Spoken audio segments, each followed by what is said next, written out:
পঙ্কজ, যে লোকটা তোমার হাত কেটেছিল হয়তো সেই তোমার রক্তের স্যাম্পল নিয়ে গেছে ক্রাইম সিনে রাখার জন্য। স্যার না স্যার, স্যাম্পল ছিল না ওর কাছে। ও যখন আমার হাত কেটেছিল তখন সঙ্গে সঙ্গে রক্ত বেরোয়নি স্যার। ও চলে যাবার পর আমার রক্ত বেরিয়েছিল। ওর কাছে আমার স্যাম্পল থাকতেই পারে না স্যার। যদি তোমার রক্ত কেউ না নিয়ে থাকে তাহলে তোমার রক্ত ক্রাইম সিনে শুধু একটা কারণেই যেতে পারে পঙ্কজ, আর সেটা তখনই যখন তুমি ওখানে খুন করতে গিয়েছিলে। স্যার, এ তো অদ্ভুত ব্যাপার। স্যার, পঙ্কজ যদি মিথ্যে বলতো, আমাদের বিভ্রান্ত করতে চাইতো, তাহলে তো বলতেই পারতো যে ওর স্যাম্পল কেউ নিয়ে চলে গেছে, কিন্তু ও আমাদের সত্যি বলল। তাহলে ওর সত্যির কি কোনো দাম নেই স্যার? হ্যাঁ অভিজিৎ, সত্যির অনেক দাম আছে, কিন্তু আপাতত এই কেসের একটাই সত্যি। এই খুনের একজনই সাসপেক্ট, আর সে হলো পঙ্কজ।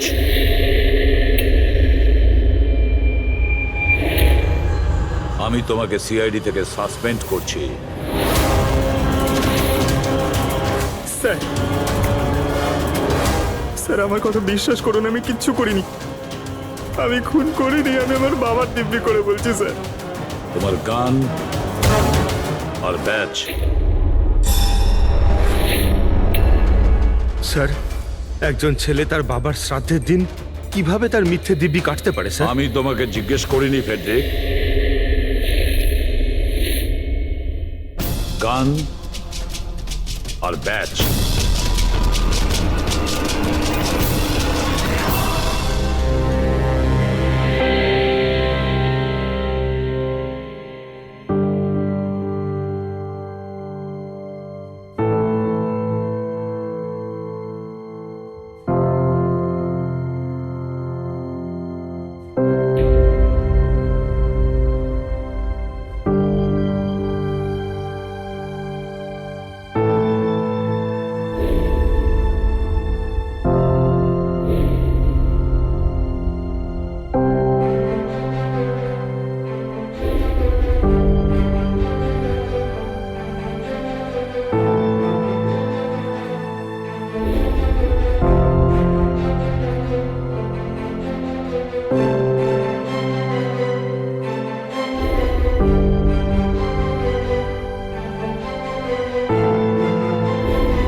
এটা অন্যায় হচ্ছে,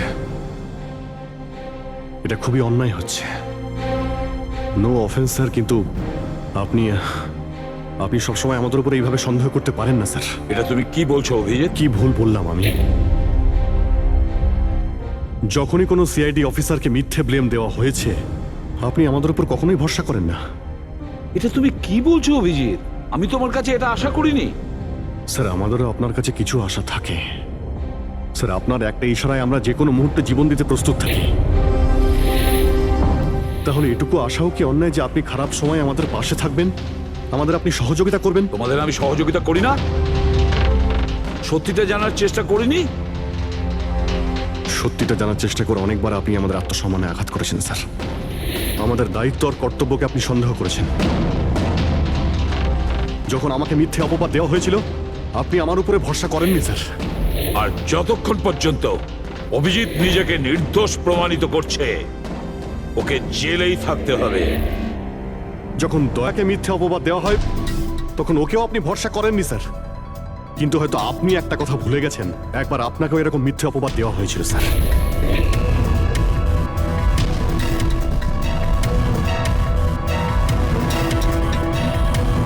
সেই মুহূর্তে আমাদের মধ্যে কেউ আপনাকে সন্দেহ করেনি।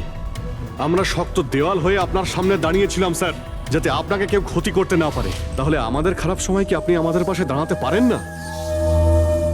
অভিজিৎ কোনো অপরাধীর থেকেও বিপজ্জনক একজন ইমোশনাল সিআইডি অফিসার।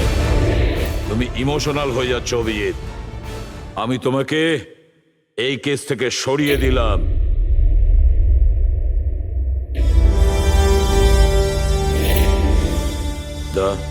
পুরবি, আজ থেকে পঙ্কজের কেস তোমরা দুজনে ইনভেস্টিগেট করবে, শুধু শুধু তোমরা দুজনে। ঠিক আছে স্যার।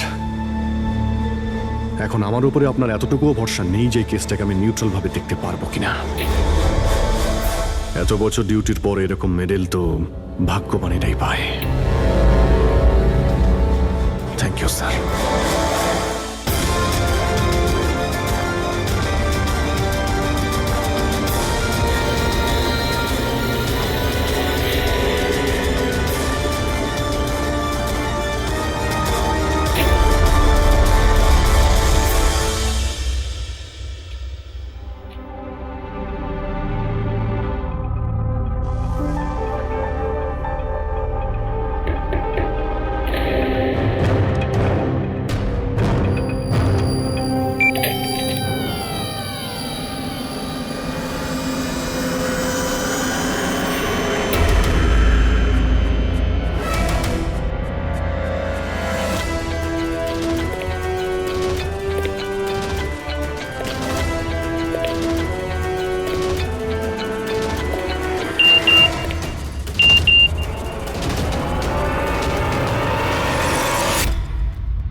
নিজের পিঠ আমার দিকে করে দাঁড়িয়ে পড়ো।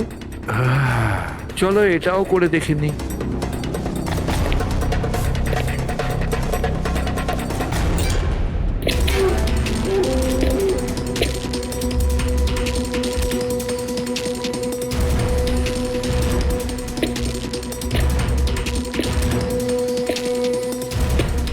আপনি এসে গেছেন স্যার। আমি আপনার জন্য অপেক্ষা করছিলাম। ওইখানে আপনার ফাইলটা আছে, ওখানে পুরো ফাইন্যান্সিয়াল প্ল্যান পড়ে আছে এবং আমার স্থির বিশ্বাস যে আপনার খুব পছন্দ হবে।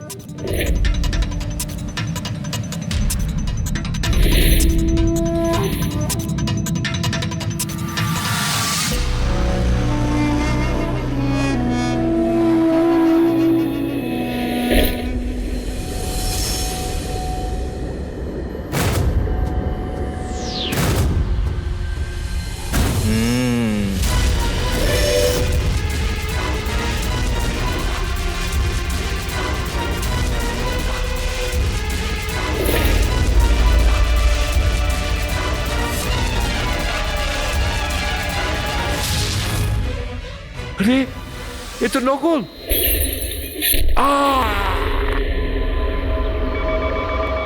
Hello ACP Pradyuman here. What? কখন? আচ্ছা ঠিক আছে।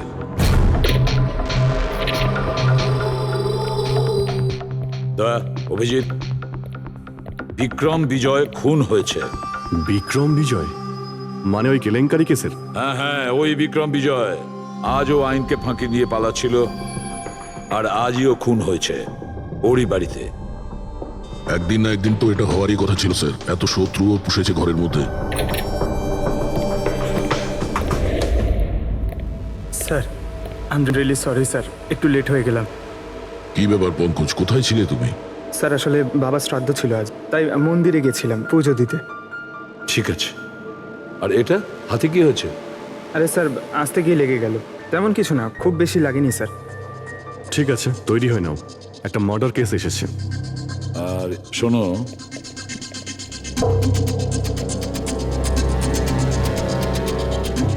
কার আবার মার্ডার হলো? বিক্রম বিজয়।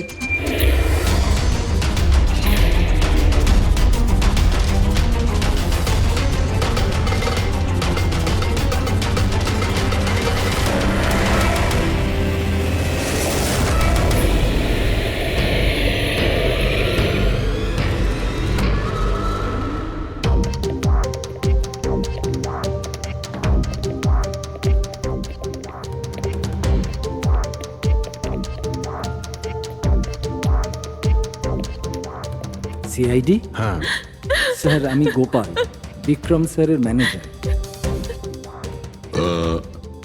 এই তিনজন কারা? এ মোহিত, বিশাল আর ও হলো রাঘব। এরা স্যারের সিকিউরিটি গার্ডস। ও, আর ইনি? ইনি বিক্রম স্যারের ওয়াইফ মধু ম্যাডাম।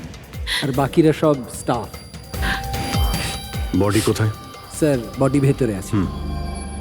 এই ঘাড়ে আঘাত করেছে আর পেট আর বুকেও মেরেছে।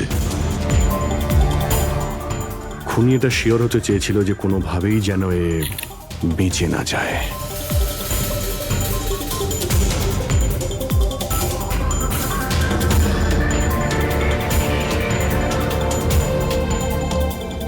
মনে হচ্ছে এটা দিয়ে আঘাত করেছে এর উপর।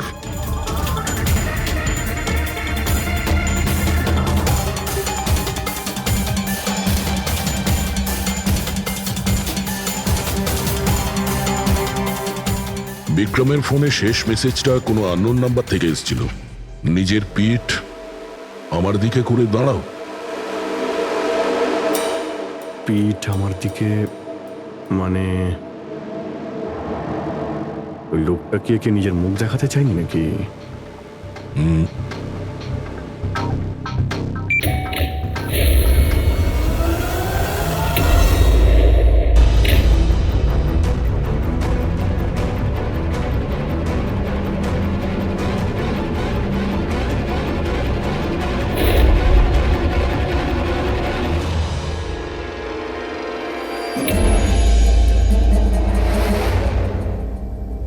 এই দেখুন স্যার, ফুলদানি থেকে আমি কি পেয়েছি।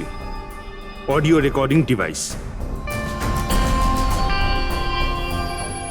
অডিও রেকর্ডিং ডিভাইস মানে এই রুমের মধ্যে যা কথাবার্তা। ও যেভাবে প্রস্তুতি নিচ্ছিল ওটা দেখে তো মনে হচ্ছিল যেন ওনার কোনো বিশেষ ক্লায়েন্ট হবে আর উনি বিক্রমের সাথে দেখা করতে চাইছিলেন। এই ক্লায়েন্ট বিক্রমের কন্ট্যাক্টে এলো কি করে? স্যার, আমার জন্যে ও আগে আমাকে কন্ট্যাক্ট করেছিল। ও বিক্রম স্যারের পুরো ইতিহাস ভালো করে জানতো। আর বিক্রম স্যার ওর এই হোমওয়ার্কে খুব ইমপ্রেসড হয়েছিল। আর উনি আমাকে মিটিং ফিক্স করতে বলেছিলেন। আপনি ওর সঙ্গে আগে দেখা করেছিলেন? না স্যার, ওই ফোন করেছিল, আর সেটাও প্রাইভেট নাম্বার থেকে।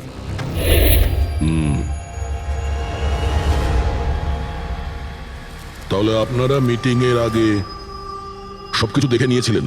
হ্যাঁ হ্যাঁ স্যার। ওই রুমটা খুব ভালো করে চেক করে নিয়েছিলেন তো? হ্যাঁ। তাহলে এই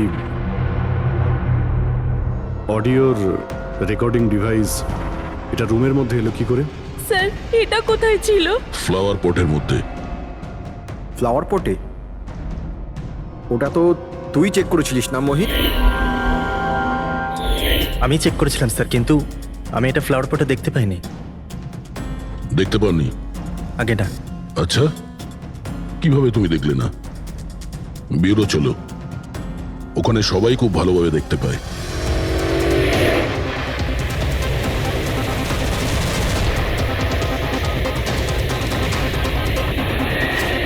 মোহিতের উপর নজর রাখবে। গুলি চালাবে না। কৈলাস স্যার, আপনি? কে ইনি? ইনি সিবিআই অফিসার কৈলাস বাবু। কেমন আছেন স্যার? দারুণ। কি ব্যাপার স্যার, হঠাৎ করে আপনি আমাদের রাস্তা আটকে দিলেন? অভিজিৎ আমার ওই লোকটাকে চাই যে তোমাদের সিআইডির গাড়িতে বসে আছে। মোহিত? ও ও আমাদের অপরাধী স্যার, ওকে আমরা ব্যুরোতে নিয়ে যাচ্ছি ইন্টারোগেট করার না জন্য। অভিজিৎ, ও অপরাধী নয়, ও একজন সিবিআই অফিসার। কি বলছেন আপনি? এই মোহিত সিবিআই অফিসার? কিন্তু স্যার, এ তো ওই বিক্রমের ওখানে গার্ডের চাকরি করছিল। দেখাবার জন্য, সত্যিটাকে লুকোবার জন্য। কিরকম সত্যি স্যার? মোহিত একজন আন্ডার কভার। ও আমার কথাতেই ওখানে ডিউটি করছিল, আর আমার কথাতেই ও বিক্রমের ওখানে রেকর্ডিং ডিভাইসটা লাগিয়েছিল। আর এই কারণে কিছুই বলতে হচ্ছিল না। আন্ডার কভার মরে যাবে, কিন্তু প্রোটোকল ভাঙবে না। না ঠিক আছে স্যার, ওই অ্যাকচুয়ালি কিছু জিজ্ঞাসাবাদ তো করতেই হবে, খুনের ব্যাপার তো, জাস্ট জেনারেল জিজ্ঞাসাবাদ। আর আমরা ওই অডিও রেকর্ডিংটা পেতে পারি স্যার? আমরা জানতে চাই যে খুনি আর বিক্রমের মধ্যে কি কথা হয়েছে। আপনি এসে গেছেন স্যার, আমি আপনার জন্যই অপেক্ষা করছিলাম। ওইখানে আপনার ফাইলটা আছে, ওখানে পুরো ফাইন্যান্সিয়াল প্ল্যান পড়ে আছে এবং আমার স্থির বিশ্বাস যে আপনার খুব পছন্দ হবে। এটা নকল। আরে, মনে হচ্ছে এই বিক্রম বিজয় খুনিকে চেনে, সেই কারণে খুনি ওকে নিজের মুখ দেখতেই দেয়নি। আর যখন বিক্রম জানতে পারে যে যে টাকাগুলোকে দেওয়া হয়েছে সেগুলো নকল, তখন সে বিক্রমকে খুন করে আর ব্যাগ নিয়ে চলে যায়। একটা কাজ করি আমরা, এই মোহিতকে, আন্ডার কভার পুলিশকে কিছু জিজ্ঞাসাবাদ করি। আই এম সরি স্যার, এই কেসটা এখনো বন্ধ হয়নি। এই জন্য আমি যদি আপনাদের এর থেকে যদি কিছু বেশি বলি তাহলে প্রোটোকল ভাঙা হবে, হুইচ আই ডোন্ট ওয়ান্ট। দেখো মোহিত, আমি তোমার প্রোটোকলকে রেসপেক্ট করি। এমন তো কিছু পেয়েছো তোমার ইনভেস্টিগেশন চলাকালীন যেটা হয়তো তোমার প্রোটোকলের মধ্যে পড়ে না, আর সেই জন্য তুমি আমাদের কিছু বলতে পারো। কিছু তো একটা বলবে যে সূত্র ধরে আমরা খুনি পর্যন্ত পৌঁছতে পারি। আমি আপনাদের শুধু এটা বলতে পারি যে গত কয়েক বছর ধরে সিবিআই এই বিক্রমের পিছনে পড়েছিল। আজ থেকে 15 বছর আগে, সাল 2002-তে সিবিআই এক আন্ডার কভার অফিসারকেও বিক্রমের পিছনে লাগিয়েছিল কিছু বিশেষ প্রমাণ জোগাড় করতে, কিন্তু কিছু পাওয়া যায়নি। আর আনফর্চুনেটলি আমাদের এই অফিসার মারা যান। এক মিনিট, নাম কি ছিল এই অফিসারের? ইন্সপেক্টর অধিরাজ।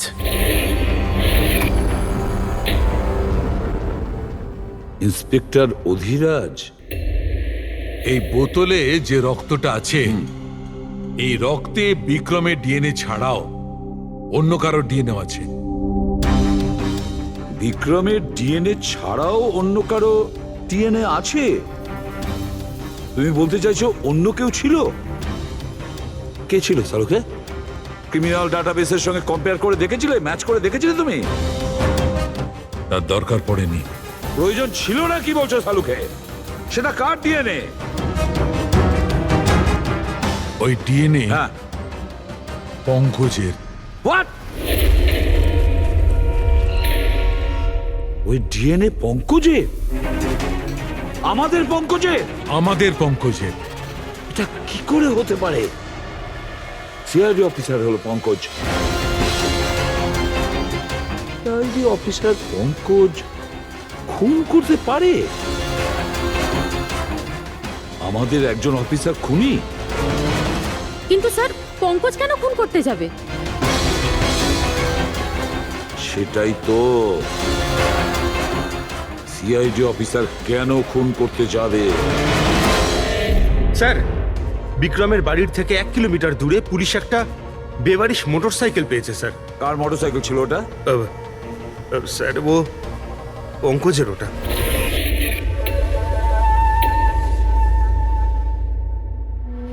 ভাবছিলাম তাই।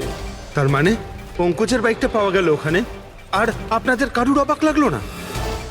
ফ্রেডি, বিক্রম বিজয় যে মারা গেছে আজ 15 বছর আগে, অধিরাজ বাবু পঙ্কজের বাবা একটা আন্ডার কভার কপ বডিগার্ড সেজে বিক্রম বিজয়ের বিরুদ্ধে প্রমাণ জোগাড় করছিল, আর সেই কারণে ও মারাও গেছে। তার মানে স্যার, পঙ্কজ এটা ভাবে যে পঙ্কজের বাবার মৃত্যুর পিছনে এই বিক্রম বিজয়ের হাত রয়েছে, আর এই জন্য ওর বাবার মৃত্যুর প্রতিশোধ নেবার জন্য।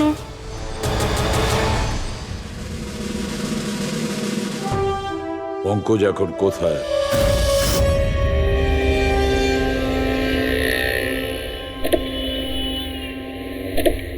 আরে স্যার, আপনারা?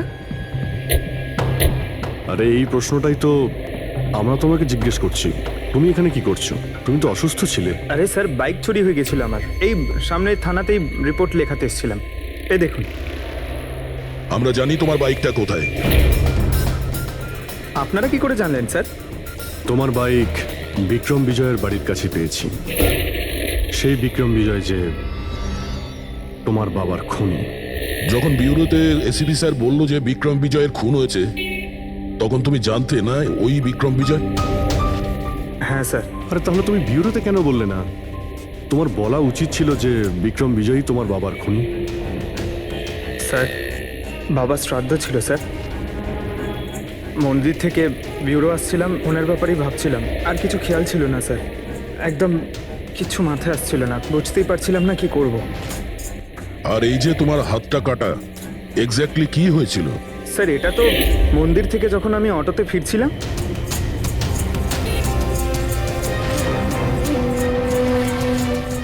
কি হলো স্যার? তাহলে একজন অচেনা লোক আঘাত করে চলে গেল, হ্যাঁ? এমনি অকারণে? স্যার, আমি জানি বিশ্বাস করাটা একটু কঠিন, কিন্তু এটাই সত্যি। আচ্ছা পঙ্কজ, তুমি সবসময় তো বাইকে করে বিউরোতে আসতে, হঠাৎ তুমি অটো করে কেন এলে? হঠাৎ করে না স্যার, আমার বাইক তো দুদিন ধরে খারাপ হয়ে রয়েছে। তাহলে তোমার খারাপ হয়ে যাওয়া বাইকটাকেও নিয়ে গেল, সে ওটাকে রিপেয়ার করলো, আর ঠিক হয়ে যাওয়ার পর ওটাকে একটা ফাঁকা জায়গায় ফেলে দিয়ে এলো, তাও কাকতালীয় ভাবে এমন একজনের বাড়িতে ফেলে দিয়ে এলো যার আজই খুন হয়েছে, আর যে তোমার বাবার খুনিও। স্যার, আপনারা আমাকে সন্দেহ করছেন? আপনাদের মনে হচ্ছে ওই বিক্রম বিজয়কে আমি মেরেছি?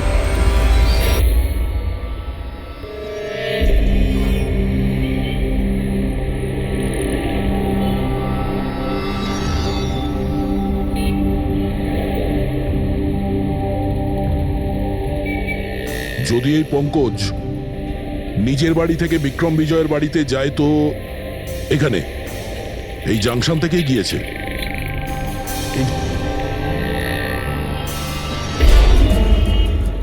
স্যার, সিগন্যালে সিসিটিভি ক্যামেরা রয়েছে।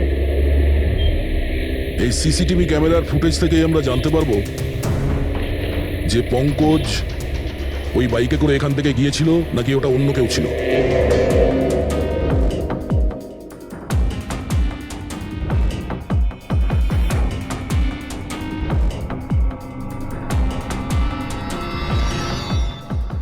এক মিনিট রিওয়াইন্ড করো, পজ করো। স্যার, এই দেখুন, একে পঙ্কজের মতনই দেখতে লাগছে না? বাইকের নাম্বার হলো XYA4784। স্যার, পঙ্কজের বাইকের নাম্বারও এটাই। পুরবি, এই পঙ্কজ এতটা তো ভুল করবে না যে একটা অপরাধ করতে যাওয়ার আগে রাস্তায় আর একটা অপরাধ করবে, সিগন্যাল ভাঙা। নিশ্চয়ই কেউ আছে যে পঙ্কজকে ফাঁসাতে চাইছে, আর সেই কারণে ও সিগন্যালটা ভেঙেছে, যাতে আমাদের যে সন্দেহটা আছে পঙ্কজের উপর, ওটা আরো মজবুত হয়। কিন্তু স্যার, পঙ্কজকে কে ফাঁসাতে চাইবে? হতে পারে ওর কোনো পুরনো শত্রু। স্যার, আমার এমন কোনো পুরনো শত্রু নেই যে আমাকে ফাঁসানোর জন্য এরকম কিছু করবে স্যার। পঙ্কজ, খুব ভালোভাবে চিন্তা করো, কেউ তো হবে। না স্যার।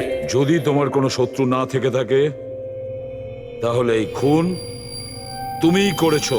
তুমি নিজের বাবার মৃত্যুর প্রতিশোধ নিয়েছো তুমি, আর সেটাও ওনার মৃত্যুবার্ষিকীতে।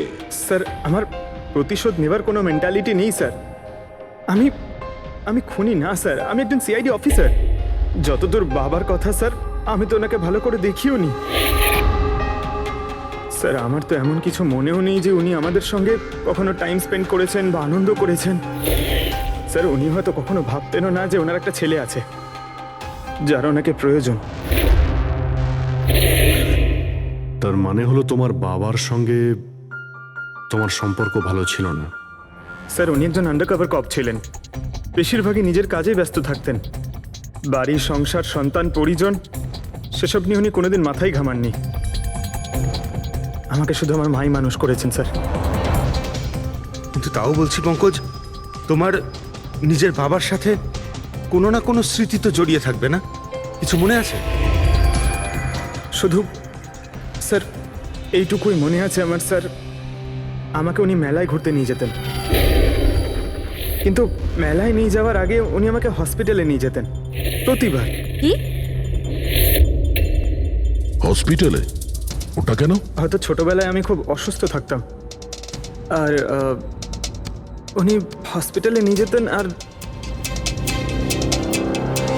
আমার খুব ব্যথা লাগতো স্যার। যন্ত্রণা? পঙ্কজ, কোথায় যন্ত্রণা হতো? স্যার পিঠে, এখানে স্যার। পিঠে? পঙ্কজ, ডাক্তার পিঠে কি করতো? না স্যার, তেমন কিছু মনে পড়ছে না স্যার। মনে করো পঙ্কজ, মনে করো কি করতো? তোমার পিঠে ইঞ্জেকশন দিত বা পিঠের থেকে রক্ত বার করতো? কি করতো মনে করো? Sir sir sir drill machine দিয়ে কিছু করতো হসপিটালে। কি বলে, ড্রিল মেশিন দিয়ে? আর তারপরে তোমার পিঠে যন্ত্রণা হতো? খুব ব্যথা করতো স্যার, আমি তো 1 সপ্তাহ ঠিক করে বসতে পারতাম না। আর তারপর বাড়ি যাবার পর তোমার ঘুম পেত, অদ্ভুত কিছু মনে হতো, মাথা ঘুরতো? হ্যাঁ স্যার। স্যার মেলায় যখন আমি ঘুরতে যেতাম তখন ঘোরের মধ্যে থাকতাম স্যার, সারাক্ষণ মাথাটা ঝিমঝিম করতে আর ঘুরতো স্যার। কিন্তু স্যার এই কথাটার কেসটার সাথে কি সম্পর্ক? সম্পর্ক আছে বস। আমার মনে হচ্ছে এর বাবা এর খুব কম বয়সে এর বোন ম্যারো ডোনেট করে দিয়েছিল। কিন্তু স্যার বাচ্চাদের বোন ম্যারো ডোনেট করা তো বেআইনি কাজ। বেআইনি কাজ, কিন্তু আমার মনে হচ্ছে বস টাকার জন্য বা যে কোনো কারণেই হোক ওই ডক্টর এর বাবার জন্য এই সমস্ত করেছে। সেটা বুঝলাম স্যার, কিন্তু আমি এখনো এটা বুঝতে পারছি না যে ওই ঘটনাটার এই কেসের সাথে কি সম্পর্ক। কানেকশন এইটা পুরোপুরি, যখন কাউকে বোন ম্যারো ডোনেট করা হয়ে থাকে তখন যাকে বোন ম্যারো ডোনেট করা হয়েছে সেই ব্যক্তির হিউম্যান কাইমারিজম হয়ে যায়। হিউম্যান কাইমারিজম? এটা কি ডক্টর সালুখে? মনে করো যে লোকটাকে বোন ম্যারো ডোনেট করা হয়েছে সেই ব্যক্তিটির শরীরে দুটো ডিএনএ তৈরি হয়ে যায়। একটা ডিএনএ সেইটা যেটা ওর নিজের অরিজিনাল, আর দ্বিতীয় ডিএনএটা তার যার বোন ম্যারো তাকে ডোনেট করা হয়েছে তার। তার মানে ডক্টর, পঙ্কজের বোন ম্যারোটা যে পেয়েছে তার রক্তেও এই পঙ্কজের ডিএনএ আছে? এক্স্যাক্টলি দয়া বস, আমার মনে হচ্ছে সেই ব্যক্তিটা একটা বিশেষ লোক যার জন্য পঙ্কজের বাবা এই কাজ করেছিলেন। এমন কোন বিশেষ লোক যে পঙ্কজের বাবা ইন্সপেক্টর অধিরাজের খুব কাছের মানুষ ছিলেন, আর তার মৃত্যুর প্রতিশোধ নিতে গিয়ে ও একটা খুন করে বসে। কিন্তু কে?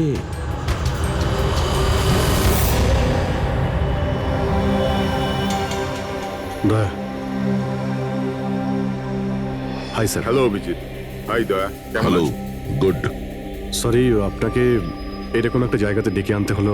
অভিজিৎ, যে ইনফরমেশন তোমার দরকার ছিল সেটা না সিআইডি অফিসে দেওয়া যেত না আমার অফিসে। থ্যাংক ইউ স্যার আমাদের সাহায্য করার জন্য। স্যার পঙ্কজ একজন সৎ অফিসার, আর যদি আপনার সাহায্য পেয়ে আমরা নিরাপরাধ প্রমাণ করতে পারি। অভিজিৎ, তোমার মনে আছে এক বিপজ্জনক অপরাধী ছিল রাকা, তাকে ধরতে তুমি আমাকে সাহায্য করেছিলে। তা ধরে নাও আমি সেটারই ঋণ মেটাচ্ছি। এসব আপনি কি বলছেন স্যার? অ্যাকচুয়ালি আমাদের পঙ্কজের বাবা ইন্সপেক্টর অধিরাজের ব্যাপারে কিছু ইনফরমেশন চাই, যতটা আপনি দিতে পারবেন। আপনি কাজ করেছেন না ইন্সপেক্টর অধিরাজের সঙ্গে? হ্যাঁ দয়া, অধিরাজ খুবই সৎ ইন্সপেক্টর ছিল আর সাহসীও। আমার তো এটা বলতে গর্ব হয় যে আমরা একসাথে কাজ করেছি। স্যার অ্যাকচুয়ালি আমরা এটাই জানতে চাই যে ওনার আন্ডারকভার মিশনের সময় ওনার সঙ্গে কারো কি কোনো গভীর সম্পর্ক হয়েছিল? কোনো নতুন পরিবার, সেরকম কিছু? অভিজিৎ, এই যে আন্ডার কভারদের যে দুরকম জীবন হয়, খুব কঠিন হয় সেটা সামলানো। এই পুলিশেরাও তো মানুষ হয় নাকি, আর তাদেরকেও সেই সীমাটা পেরিয়ে যেতে নেই যেটা ও পেরিয়ে গিয়েছিল। মানে ওনারও কারোর সঙ্গে ভালোবাসা হয়েছিল? ওনারও কোনো অন্য পরিবার ছিল? হ্যাঁ, অধিরাজের দ্বিতীয় স্ত্রী বাচ্চা জন্ম দিতে গিয়ে মারা গিয়েছিল। ও, আর অধিরাজ বাবুর মৃত্যুর পর এই দ্বিতীয় বাচ্চাটার কি হয়েছে? এই রহস্য সবসময় রহস্যই রয়ে গেছে। অধিরাজ ওই দ্বিতীয় বাচ্চাটাকে কোথায় রেখেছে, কিভাবে বড় করেছে, আর ওই বাচ্চাটা কোথায় গেল কেউ কিছু জানে না। আর এই যে বাচ্চাটা, মানে দ্বিতীয় বিয়ের বাচ্চাটা, কত বয়স ওর? এ পঙ্কজের থেকে 2-3 বছর বড় হবে। বিয়ে পঙ্কজের মায়ের সাথে আগে হয়েছিল, কিন্তু বাচ্চা দ্বিতীয় স্ত্রীর আগে হয়েছিল। হয়তো ওনার কোনো রোগ ছিল যার কারণে অধিরাজবাবু পঙ্কজের বোন ম্যারো ওকে দিয়েছিলেন। নিজের বাবার মৃত্যুর প্রতিশোধ নিতে হতে পারে খুনটা পঙ্কজের সৎ ভাইই করেছে। আর এখন প্রশ্ন এটাই যে পঙ্কজের এই সৎ ভাই কে সে, আর এখন কোথায়? আমার কিছু কিছু আইডিয়া হচ্ছে যে ওর সঙ্গে ঠিক কি হতে পারে। দেখুন স্যার, আমাদের আরো একটা সাহায্যের খুব প্রয়োজন। এই আন্ডারকভার মিশনের সময় আপনাদের সঙ্গে আর কারা কারা ছিলেন তার সবার ইনফরমেশন চাই। আর অধিরাজ বাবুর ডিটেলস। অভিজিৎ, এটা একটু মুশকিল হবে। জানি স্যার, এটা খুবই কঠিন, কিন্তু কাউকে নির্দোষ প্রমাণ করতে হবে। আপনি আমাদের উপরে বিশ্বাস রাখতে পারেন, সমস্ত ইনফরমেশন আমাদের কাছেই থাকবে। ভাই কতক্ষণ আর অপেক্ষা করতে হবে? এ লোক সময় আসে না কেন?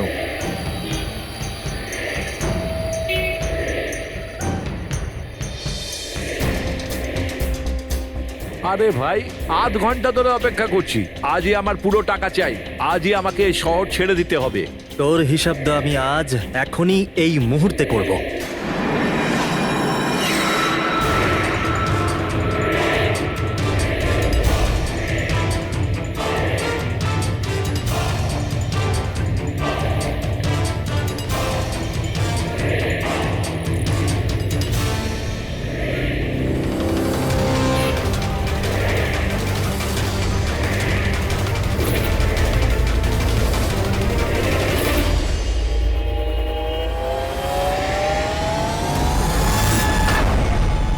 তোর অ্যাকাউন্ট সিআইডি বন্ধ করবে।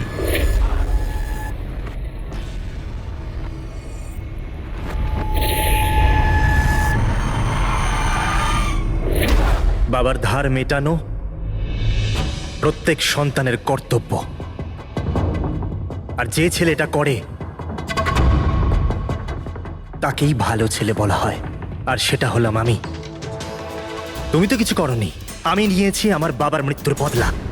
দেখো মোহিত, তোমাদের বাবা ইন্সপেক্টর অধিরাজ একজন সৎ, একজন কর্তব্যপরায়ণ পুলিশ অফিসার ছিলেন।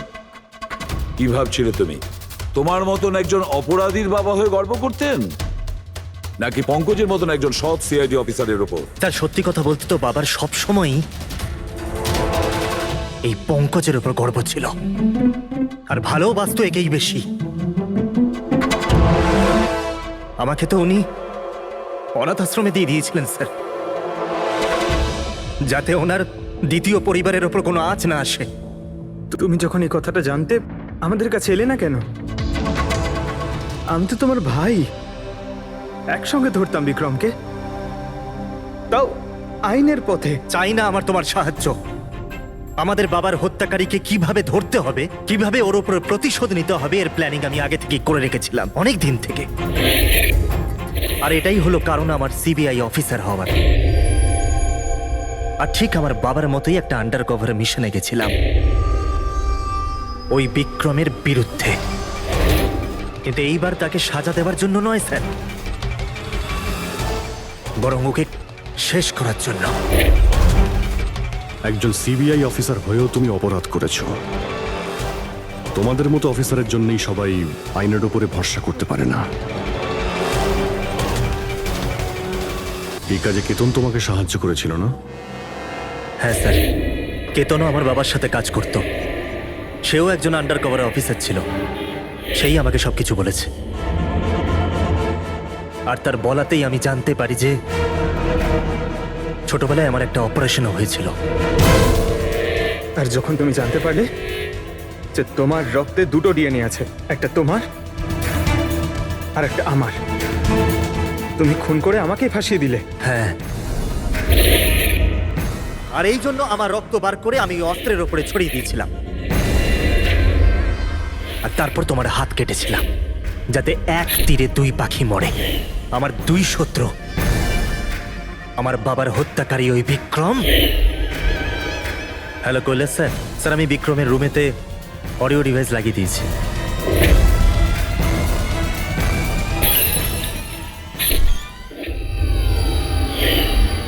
আর তুমি আমাকে এত ঘৃণা করার কারণ কি ভাই? কেন করবো না বলো তো? আজ পর্যন্ত সবকিছু তুমি পেয়েছো, আমাদের বাবার নাম, ওনার ভালোবাসা, ওনার সম্মান, সবকিছু। আর দুঃখের বিষয় তো এটা যে এত কিছু পাওয়ার পরেও তোমার এতটুকু হোশ ছিল না যে আমাদের বাবার হত্যাকারী কে। স্যার আজকে যদি আমি না হতাম তাহলে আমাদের বাবার হত্যাকারী আজও বেঁচে থাকতো এবং ঘুরে বেড়াতো। আর তুমি কি পেলে মোহিত? জেল। আর খুন করে তোমার বাবা কি পেল মরার পরে? লজ্জা? স্যার একটা প্রশ্ন করতে পারি আপনাকে? আপনারা আপনারা আমার কাছে পৌঁছলেন কি করে? কারণ আমি এতটুকুও ভুল করিনি সমস্ত প্রমাণ পঙ্কজের বিরুদ্ধে করতে। সেটা তো আমরা জানতাম যে পঙ্কজ এ কাজ কোনোদিন করতে পারে না। আর বাকি রইল তোমার অবধি পৌঁছানোর। যখন আমরা দুটো ডিএনএ এর খোঁজ পেলাম, আমরা তোমার বাবা ইন্সপেক্টর অধিরাজের ব্যাকগ্রাউন্ড চেক করলাম। সেখান থেকেই আমরা জানতে পারি যে ওনার আরো একজন ছেলে আছে, তুমি। ব্যাস, আমরা সেই ছেলের ঠিকুজি খুঁজে বার করলাম তোমার। আর পুরো ব্যাপারটা ছবির মতন পরিষ্কার। অনেক ভুল করেছো তুমি মোহিত, মস্ত বড় ভুল করেছো। আইন তোমাকে কঠোর থেকে কঠোরতম শাস্তি দেবে, হয়তো যাবজ্জীবন জেল, না হলে ফাঁসি।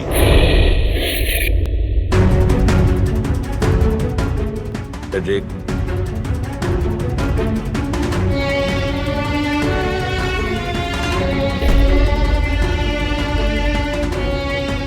সরি স্যার, আমি জানি তোমার মনে শুধু আমার প্রতি ঘৃণাই আছে, কিন্তু আমি সত্যি জানতাম না আমার কোনো ভাই আছে। আমি জানি না তোমার সঙ্গে কি হবে, কিন্তু তুমি একটা কথা সবসময় মনে রেখো, আমি তোমার অপেক্ষা করব। I'll wait for you, brother.